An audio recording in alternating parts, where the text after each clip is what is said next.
Hello guys, welcome back to my mini vlog. Summer ವೆಕೇಷನ್ಗೆ ನಾವು ಸೀದಾ ಹೊರಟಿದ್ದು ಪ್ಲ್ಯಾನ್ ಮಾಡಿದ್ದು ಉಡುಪಿಗೆ. ಸೀದಾ ಯಶವಂತಪುರ ರೈಲ್ವೆ ಸ್ಟೇಷನ್ಗೆ ಬಂದ್ವಿ. ಅಲ್ಲಿ ಟ್ರೈನು ಬಂತು ಆನ್ ಟೈಮ್ಗೆ. ಅಲ್ಲಿ ನಾವು ಸೀದಾ ಟ್ರೈನ್ ಬಂದ ತಕ್ಷಣ ಒಳಗಡೆ ಕೂತ್ಕೊಂಡು ನನ್ನ ಮಗಳು ಮತ್ತು ನನ್ನ ಮಗ ಇಬ್ಬರು ಕೋತಿ ಚೇಷ್ಟೆ ಆಡ್ತಾಯಿದ್ರು ಸಿಕ್ಕಾಬಟ್ಟೆ. ಅಲ್ಲಿಂದ ಸೀದಾ ನಾವು ಹೊರಟಿದ್ದೆ ಉಡುಪಿ ತಲುಪಿದ ಮೇಲೆ ಬೆಳಗ್ಗೆ ಎದ್ದು ಎಲ್ಲ ರೆಡಿಯಾಗಿ ಒಂದು ಸೆಲ್ಫಿ ತೊಗೊಂಡ್ವಿ ಒಳಗಡೆ ರೂಮಲ್ಲಿ. ಅಲ್ಲಿಂದ ಸೀದಾ ಹೊರಗಡೆ ಬಂದು ಒಂದು ಸೆಲ್ಫಿ ತೊಗೊಂಡು ನಾವು ಸೀದಾ ಹೊರಟಿದ್ದೆ ದೇವಸ್ಥಾನದ ಕಡೆಗೆ, ಟೆಂಪಲ್ ರನ್ ಕಡೆಗೆ. ಫ್ರೆಂಡ್ಸ್, ನಾವು ನೆಕ್ಸ್ಟ್ ದೇವಸ್ಥಾನಕ್ಕೆ ಹೋಗಿದ್ದು ಕುಂಜಾರಗಿರಿ ಟೆಂಪಲ್ ಮತ್ತು ಪರಶುರಾಮ ಟೆಂಪಲ್. ಅಲ್ಲಿ ವೀಡಿಯೋಸು ಕ್ಲಿಪ್ಪಿಂಗ್ಸು ಎಲ್ಲ ತೊಗೊಂಡ್ವಿ.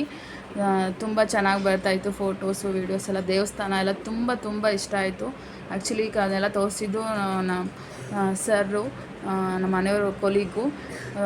ಮತ್ತು ಆಮೇಲೆ ನೆಕ್ಸ್ಟ್ ಹೋಗಿದ್ದು ವಿಶ್ವನಾಥ ಕ್ಷೇತ್ರ ಆಗ್ತಿಲ್ಲ. Next Kalikadevi temple. ಇದು ಪವರ್ಫುಲ್ ಟೆಂಪಲ್ ಅಂತೆ ಅದು. ಮತ್ತು ಉಡುಪಿಯ ಫೇಮಸ್ ಟೆಂಪಲ್ ಶ್ರೀಕೃಷ್ಣ ಮಠಕ್ಕೆ ಹೋಗಿ ಶ್ರೀಕೃಷ್ಣ ಮಠದಲ್ಲಿ ಪ್ರಸಾದ ಎಲ್ಲ ಸ್ವೀಕರಿಸಿ. ಗೈಸ್, ನಾವು ಬರೀ ಟೆಂಪಲ್ ರನ್ ಎಲ್ಲ ಅಷ್ಟೇ ಹೋಗಿದ್ದು, ಎಲ್ಲ ಪ್ಲೇಸಸ್ಗೂ ಹೋಗಿದ್ವಿ. Wait for the next vlog.